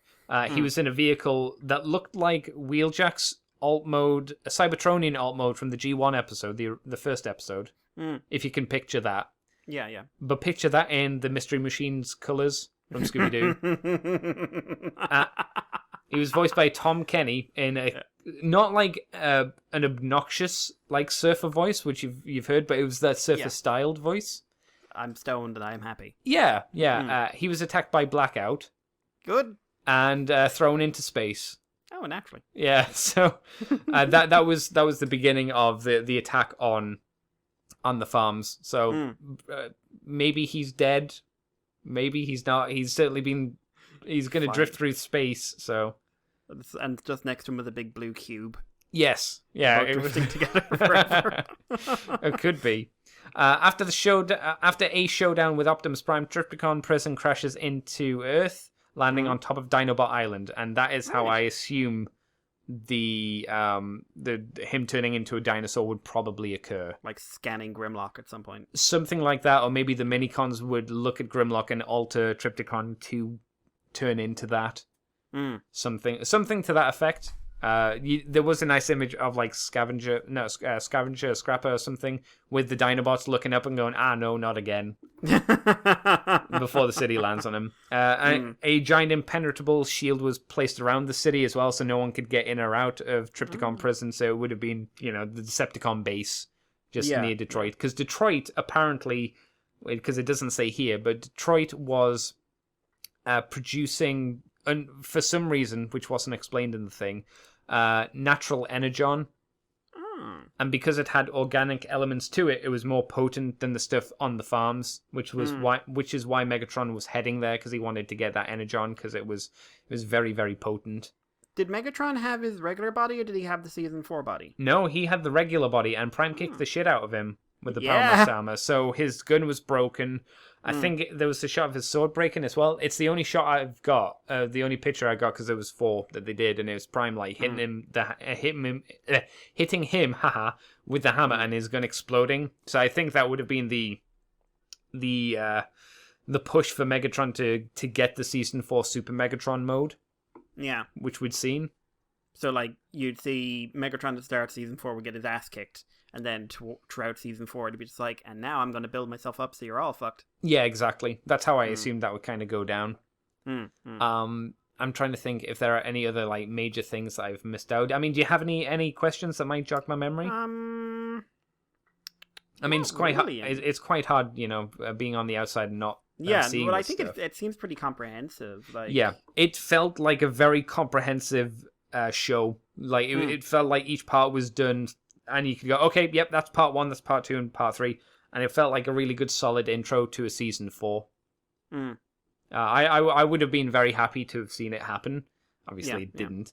But it seemed like a good, solid place to start from. Whether the rest of the season would have been as solid, or whether it would have drifted into Season 1 kind of stuff, which me and you weren't a giant fan of. I mean, it could have done, but it sounds like we were going to build up to find out a bit more about Sari. Yeah. At least by the end of the season, so that would have been interesting. I know that they were planning to bring back Black Arachnia and do Shattered Glass. Oh, really? Oh, that would have been weird, especially the Shattered Glass stuff. Yeah, no, that was like, I've seen the design work for it. Yeah. Sari looks nuts. Oh no, like, I have seen that. Yeah. Sari's super goth. Yeah. But Megatron would have a lot of blue highlights and stuff like that. Makes sense. Yeah. I would have liked to have seen that, just because I love Corey Burton's portrayal of that character, and I would love to see him do like good guy Megatron. Yeah, that would have been great. But I don't have a copy of the complete almanac. I've been meaning to get one for years. But I've read enough copies of it to get a lot of the gist of what was coming. Right. But like, there's still. Like, there must be reams of stuff that have never been revealed to the public. Oh yeah, I would imagine so. That's for sure. I'm trying to think. I don't think there's any. Oh, who do you think played Sari, Mikey? It's someone you know. Oh, Izza. No. Dave.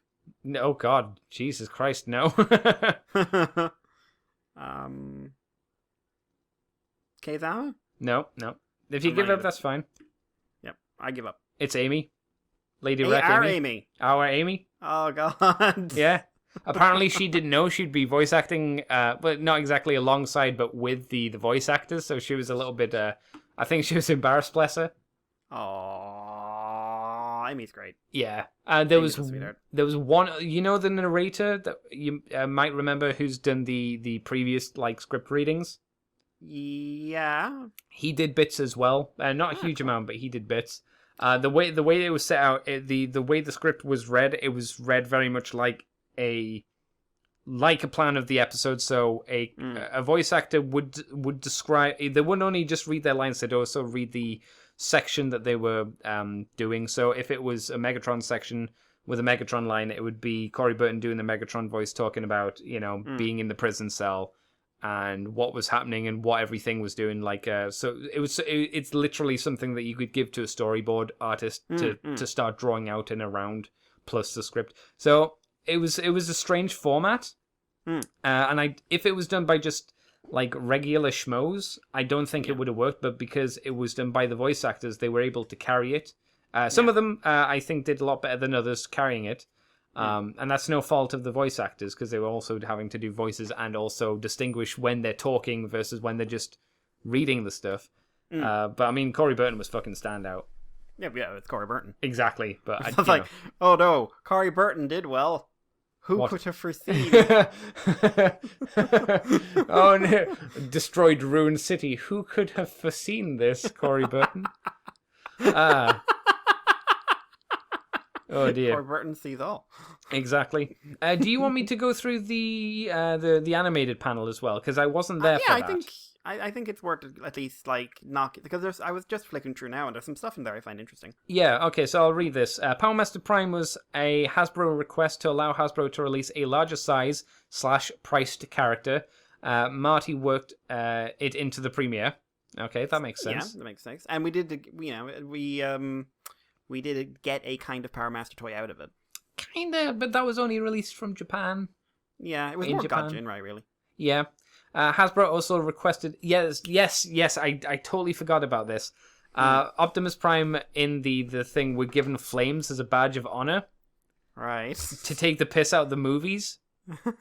Because Prime says these look stupid on me and rips them off later on. Yeah! Which was quite fun. I only remember because it says here, Hasbro also requested flames on Optimus Prime movie style.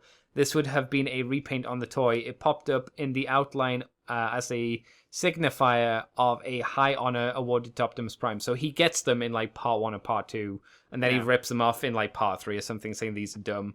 Kind of around the same time that Beeb says, I'm not going to be part of the Elite Guard. It's a little Prime, screw you. So I completely forgot about that.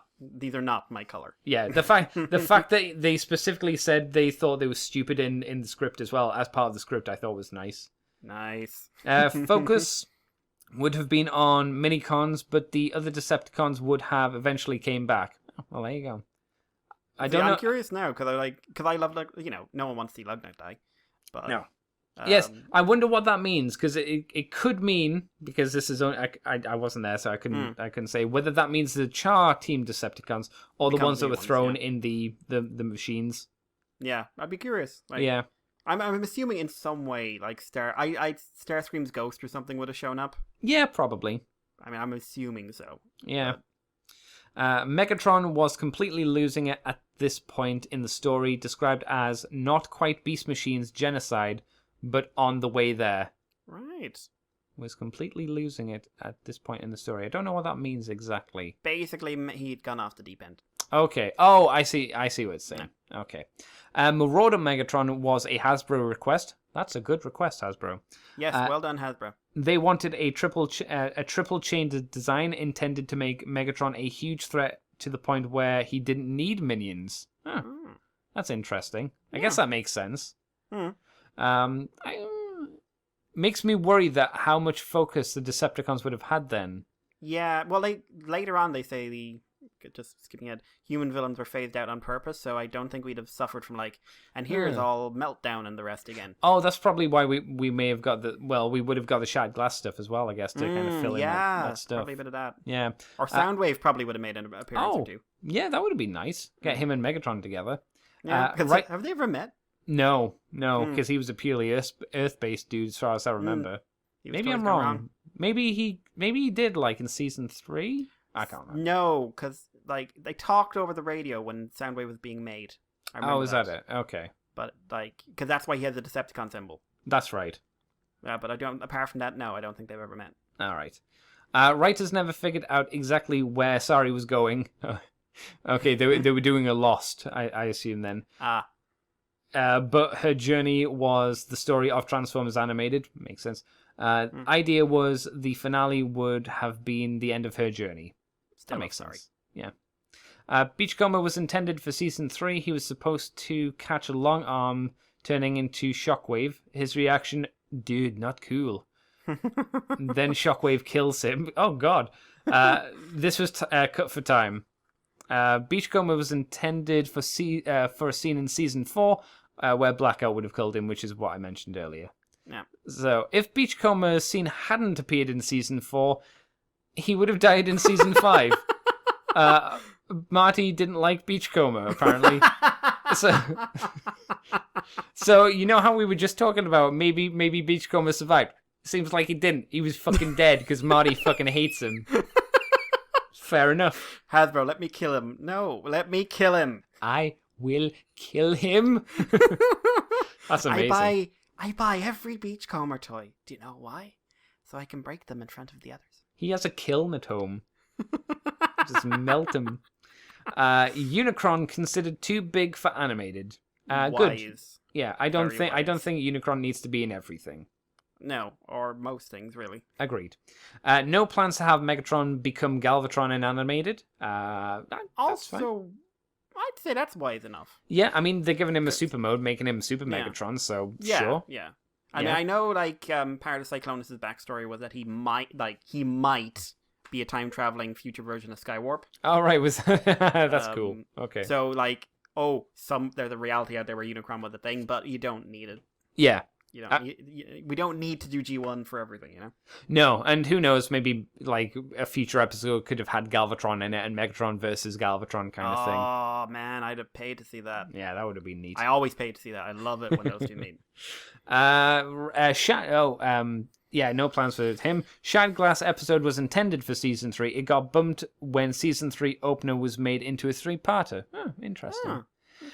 Marty doesn't remember who would have been on Slipstream's own team of Decepticons. This I remember, because I remember reading somewhere that Slipstream was going to have her own group. That she was going to be a third element, or a fourth element, because you'd have Optimus and his team, you'd have Megatron and whatever was going on with him, you'd have Black Arachne and the Predacons, and then you'd have Slipstream and her team. Oh, that could have been neat. Yeah, I like the idea of that. Optimus as a young leader was Marty's idea. Good. Well done, Marty. Yeah. That was the best Optimus in possibly ever. Yeah, definitely. It's. I mean, in the comic book and deeply morally ambiguous. So yeah, I mean, we definitely like Transformers Prime, but as we mentioned, like hands down, this is the best Transformers Optimus Prime. Yes. At least on visual media. Yes. At the very least. So it was his idea. He likes writing underdogs and characters with something to prove, rather than big heroes. I mean, that makes sense. I mean, all of the team were underdogs, and I'm pretty sure like most of his stuff has been like underdog stories, right? Yeah, like he does tend to do that, especially when he comes in on other shows. Yeah. Blitzwing as a character was born from Marty wanting to write a character who turns into anything. Because that didn't work as a toy, Derek suggested using a triple changer. That makes sense. Marty then came up with the 3 personalities. Derek was then inspired by He-Man's Man-Faces, which makes sense. In show origin would have involved Black Arachnia and been told in season 4. Cool. That could have been neat. I would have liked to have seen his backstory, how he became as he is. Yeah, I'd like something I'd really like them to have gone into is, were they 3 aspects of a personality or 3 actual individuals? Yeah, merged into one body. Yeah, that could have been interesting. There was a running joke about having a transforming character called Tractor. He had been an Energon farmer, which is the one I mentioned who we got a design for. Yeah. And sounds like a Masters of the Universe dude, to be fair. Blur was not intended to come back. He was gone and dead as far as Marty was concerned. But the BotCon story where Blur is revived is canon. This is in quotations. Is canon? Sure, why not? Someone must have asked. Yeah, and Marty doesn't care. That's what that answer means to me. He doesn't care. It's like, I didn't do Blur it. is dead. I don't care. Yeah, exactly. If you want a story out there where Blur comes back, that's your business. But I wrote him to fucking die. Yeah, I prefer that he dies because it means there's also consequence to death. Yep, and it means like being a good guy is not a protection. Yes. Yeah. Where's the next one? Why not? Team Char were specifically planned to be used. No stories built around them, but Marty thinks they would have been inevitably been used. Okay, so there we go. So I suppose it was like if anytime they showed up, it was going to be like these once-off characters, and then they were probably especially now he's wiped out half the cast. Yeah. They would have made an appearance. Yeah, I would say as well, at the very least, Hasbro probably would have said we want stories based on these characters because we're probably going to make them into toys. We've already made one of them into a toy with oil slick, so yeah, makes sense. Ratchet probably ran off with Omega Supreme as the Ark, and nobody else knew rather than him being intentionally given to Optimus. Which I feel like there's a story there of how they met up. Yeah, I would agree. Didn't we get that? No, we know why he was turned into the Ark, but we never, because like by the time we cut to the backstory, Optimus had joined up with the crew already. Okay. He was in a mining thing, and Ratchet was there, so you could maybe see like Ratchet was in the area, or the place they were stationed where Ratchet was hiding. Characters like Red Alert and Rodimus would have been reoccurring characters. They seem to suggest that Rodimus was going to be the leader of the Elite Guard as well. I would take him over Sentinel. Yes, I think that was wise. I would take a trio over Sentinel. Marty thinks Obsidian in the treatment may have been a slip on his part and could have been Stryker in the final cut. I'm good with either, to be honest. You know. Yeah. No plans for more flying Autobots. Fair enough. Human villains were, as you mentioned, phased out. In quotations, fell by the wayside as the series progressed. Not a Hasbro pushback. Makes sense because they don't want to sell toys on them. They want to sell toys on Transformers. The time slot for the Unicron trilogy and animated was based on a deal. The first run was on a decent time slot, but the ratings for it weren't good.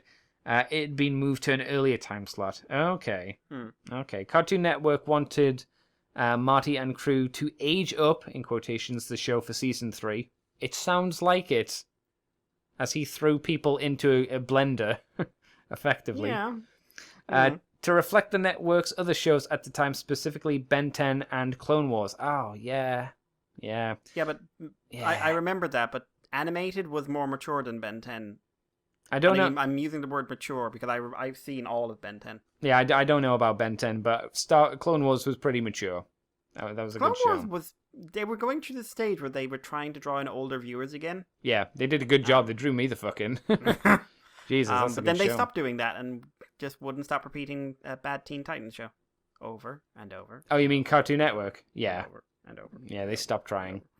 Yeah. Bulkhead was the first character Derek J. White designed. All right.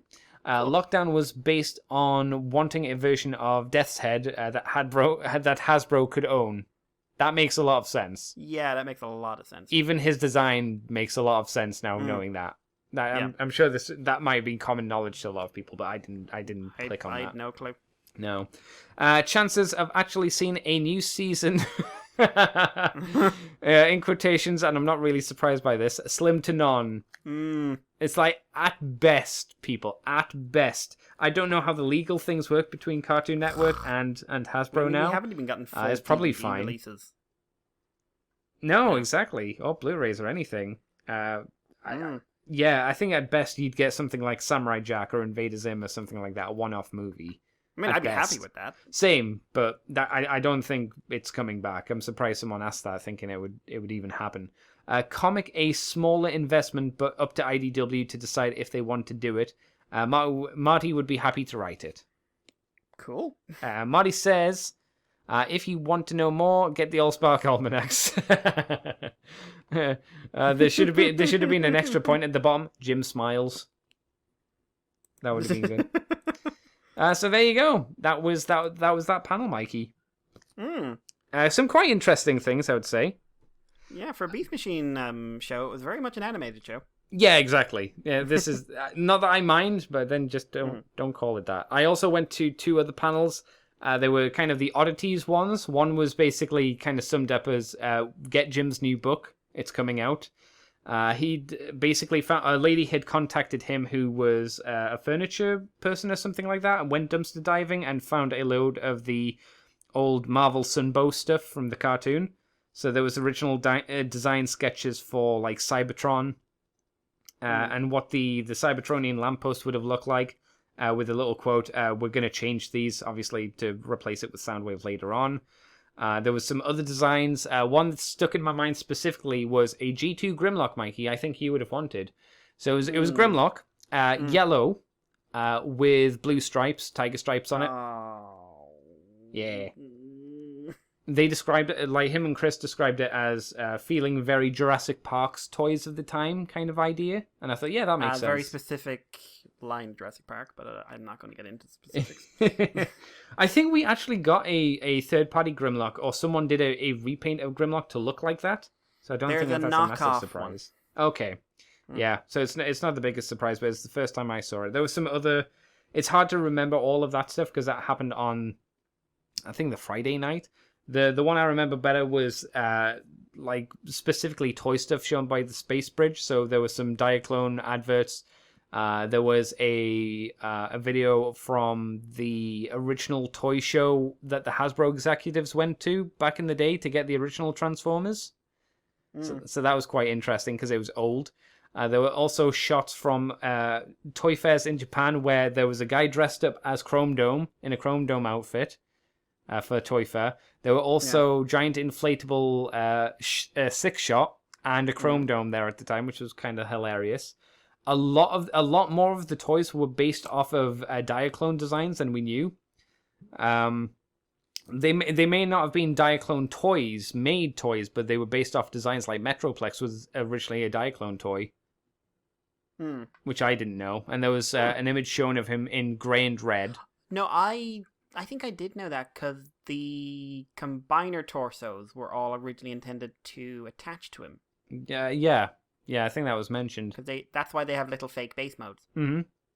Like that's going back a few years. Yeah, there was I think it's going to be too difficult to try and recall all of it. It was a very interesting panel, and again, it would be nice to see more of the stuff. But there was a lot of stuff. There's a lot of weird toy stuff going out there. I'm going to end there because I've been waffling for a bit. So, Mikey, do you want to take the last two stories and then we can do a very quick what we did this week? Yeah. So, confirmation for TFCon DC, October 25th to 27th. They are getting David Sobolov in. David Sobolov has appeared at various conventions. He does a fantastic reading of 50 Shades of Grey. Oh, yes. Not Gilbert Gottfried levels, so to be fair. No, very few things there. But, he played, of course, Depth Charge back in Beast Wars. He was Shockwave in Transformers Prime, and he was Blitzwing in Bumblebee the movie. So he's going to be joining Dan Gilvezan, Paul Eiding, Jack Lawrence, Casey Collar, and more besides. That's going to be on at the Hyatt Regency Reston in Reston, Virginia, 25th to 27th of October. So get there quick. Meanwhile, Alex has also been announced for the same convention. Alex Milne, Man of Mystery, did More Than Meets the Eye, ROM, Unicron, Dreamwave, probably draws stuff other than robots, but I've never seen him do it, so I don't believe it. He's going to be there for it, so that'll be awesome too. And yeah, that's kind of the news. Cool. Well then, Mikey, what you been up to this week? What you done for fun? Right, so, picked up Tales of Berseria. I've got that, yeah. Haven't started playing it yet, but did pick it up. Also got a little statue thing because it was extra credit, and it was like on sale for €5, so I said, why not? Little statue thing of one of the robot monsters from Horizon Zero Dawn. Oh, okay. Yeah, they're called little watcher thing, little dinosaur raptor things. It's quite neat. Like, I quite like it. It's just a little statue, but for free, yeah. I had like €20, and I was going to get the Nika Crash Bandicoot. Oh, right. And then I remembered I don't want the Nika Crash Bandicoot. No, that's wise. Yeah. I finished Horizon Zero Dawn anyway. Happy that with game it? has you would be amazed by how short the actual story is in that game. I don't think I would be. You would. 12 missions. How is that, like 4 hours if you just play the story? Maybe you'd get an hour a mission. Oh no. Oh, maybe. that's short. And really, the only thing that's extending this out is traveling time. Right. I got lots of hours out of it because I spent a lot of time in like the hunting and the gameplay aspects. But if you're like, also the story, I like the story. It's got a good backstory. It's an original backstory.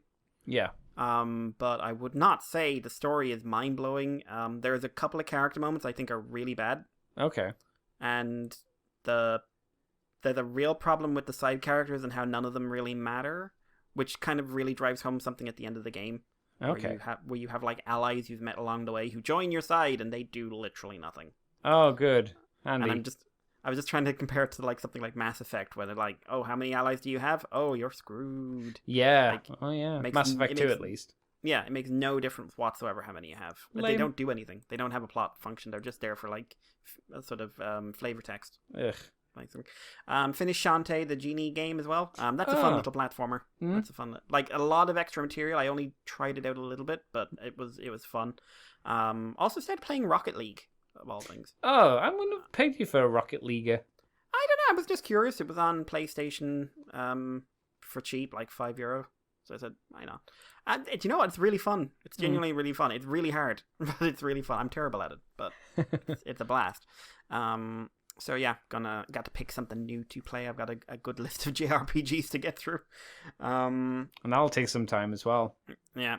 Watched Netflix had Cannon Buster that came out finally. It's an anime based off of a comic from like the Udon day. I don't think Udon did it, but from like the early 2000s Udon era. Oh, all right. In terms of aesthetic, you can really tell in terms of the aesthetic. Okay. It's a space western, space cowboy. Okay. But it's got some magic in there as well. Main character is immortal. It's quite violent. Honestly, it's really fun. Some people are saying like, "Oh my god, it's an instant classic," and no, it's not. It's got there's like 3 or 4 episodes in the middle of it that are just bizarre and don't have any real point. Bizarre good, bizarre bad, or bizarre time wasty? Kind of time wasty. Okay. There's good episodes in there as well, but it's got a mech in there as well, which is a bull. All right, bull mech, which is fun. I can't tell if it's alive or not. 2 of the main characters are robots as well, which plays in. It does do a frustrating thing of it's a 13 episode anime that ends halfway through the story. And like it feels like it was designed for okay, and now next week it would be the end of this core, and you'd be switching over to the summer season. Right. Except it's on Netflix, which means it all came out at once. So now I have no idea when the release plan for the rest of the show is. Right. But it's not like it's all based on an existing story, so it's got a beginning, middle, end. So that's okay. Watched a movie that I mean we probably won't talk about it too much. Little movie on Netflix. Yeah, we don't have a lot of time to kind of talk about what we did this week. We'll save that for next week. Yeah. I do want to spend just a couple of minutes on the next bit though, because Geo ended. I saw you tweet about it once or twice. Yeah, I was doing a live watch kind of thing of the finale. So episode 48 actually pretty good. It's got some problems, but it's setting up an interesting ending and everything else. Chase dies, you'd be amazed. Right. And then it's followed by a really, really effective scene of Gates holding him as he's dying and telling him that you're not the real Chase, you're not the regular Chase, but there is a friend out there who is trying to save you. Yeah, that's nice. And then as he's passing away, he's just like, and I'm your friend too, and we're all your friends. And it was really effective, really highlighted that Gates' actor has some chops. But it was kind of odd because they've had one scene together, and in it, Chase tried to kill him. Right. So it's like, why are you friends? The last episode was a mishmash. Yeah. Some very, very terrible writing choices. Oh no. Schwartz is awful in it. Like usually, at least the actor's good in it, but he does. The writing between him and Tsukiyomi was atrocious. Everyone got so excited about Kamen Rider Tsukiyomi, and was just like, "You're all fools," and I was right. They were all fools. She has about 30 seconds of screen time. So more of a consistent amount of female Kamen Rider amount of time, right? Certainly amount of time they ever spend on her character. It picks up a bit in the end, but they do a lot of stuff that, like, 48 sets up like, oh, Sogo's going to die if we go through with this plan. And then 49 has nothing to do with that. Okay, cool. And there was no aspect of the plan that would have led to that. Cool. They officially retcon the idea of Rider all happening in the same continuity. Right. Now there are 20 different Heisei worlds, each one, whatever. They all get brought back. Like, some spoilers because I want to praise some stuff in this episode, so I have to spoil it. But they all get brought, so Ank's back and everything else is back, but it also like, hey, Kenzaki's an undead again. Yeah. But so I don't like the episode much, but then they did the Omagio stuff, which was fantastic. Right. Absolutely phenomenal. Like, really good action scenes, really driving home the fact this is the most powerful individual Rider will ever produce. And doing it in a way that doesn't feel like they're being like fan wanky, you know? Good voice acting, good suit acting, really solid. Anything to do with the Omagio stuff is genuinely A+. It's only about 5 minutes of the episode. Okay. So Geo ended kind of how it's always been, with some good, like, when it stands out, there are good moments, and it's utterly forgettable apart from that. I'll never revisit it. I'll honestly never revisit it. Like, right. I like the aesthetics, I like the music, I like some of the actors. It has the worst villains in writer history. That's And impressive, because there's some bad villains. Counting Starfish Hitler. Ooh. Actually, no, Starfish Hitler is amazing. But genuinely, they are the flattest villains I can think of. Right. And I've seen a lot of Rider. But yeah, so Geo's over. 0-1 next week. There are expectations set on this one, so we'll see how it manages. Yeah, and anything else I did it's not worth talking about. Andy, what about you? I did a few bits, but I'm going to save it mostly for next week, because we've got to wrap up soon, as both me and Mikey have nighttime commitments. Yes. But I'll quickly talk about what I've seen, and then probably go into more detail next week. I watched Hereditary recently. That was pretty good. That's a pretty good horror film. What else did I watch? Another episode of Case Files of Lord El Malloy. More CSI Magic School Woo Woo, which was pretty good. Episodes 19 and 20 of No Yaiba, Demon Slayer. Episode 90 is fucking pretty, Mikey. It's a very pretty show, Andy. Like, episode 90 is really fucking pretty. Like, it's pretty enough that it started getting talked about on social media from people who don't watch anime. All right. It's the issue I had with it, and this is probably one of the only points I'll really talk about, because I won't have anything else to say about it, because that's the show, was I wasn't that invested in the fight. I didn't feel much investment at all, unfortunately, but it was compelling because it was so well executed. I just wasn't emotionally attached, because I didn't feel that there was enough build up or connection between the two characters that were fighting. It's just another demon. It's a high ranked demon that Tanshiro's just basically met. So there's no like deep emotional connection between the two of them when they're fighting. It's just a fight between him and a hard demon. You know, so I think it loses a bit of oomph there, but it's so pretty. You kind of go, oh shit, I feel emotional because it's so good. And oh god, Mikey! So Heaven's Fate Stay Night, Heaven's Feel Part 2, Lost Butterfly, finally! Good lord, finally it came out on Blu-ray and I could watch it. It's really fucking good. Oh god, it's not just fucking pretty, and it is, because it's ufotable. But wow, it was really fucking well done. It was emotional. It's probably going to be the least action episode of the movie series, but wow, what a fucking episode. Very good emotional. Got through a lot of stuff. I'm sure it skipped out a lot versus the visual novel, but fuck, I really enjoyed it. It was a lot of fun. And that's where I'll leave off, because that's all we have time for this week, everybody. So thank you guys for listening. Where can people find you on the internet, Mr. Mikey?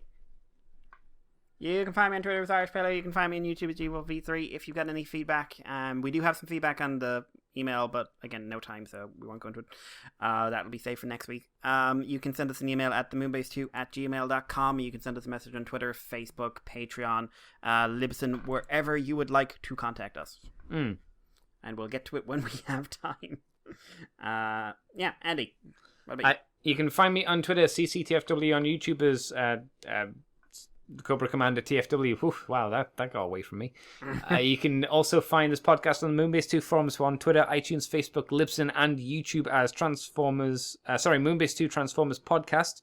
And you can head over to the Moonbase 2 Patreon page, patreon.com/Moonbase2. And if you do $2 each month, you get the extended version of From the Files of Teletron 2. You also get it a week early, and you also get a Moonbase Woo Woo for the week. And you could head over to ccbunker.weebly.com, and you can see all the stuff that we do outside of the podcast, if you like. Yeah. So, thank you everybody for listening, and we will catch you next week. Thank you for giving us 1 week's break. I wouldn't have been in the right mind to do it straight after TF Nation. So yeah, thank you for bearing with us for 1 extra week, and we will see you next time, everybody. Take care, Lillywinks. Bye-bye!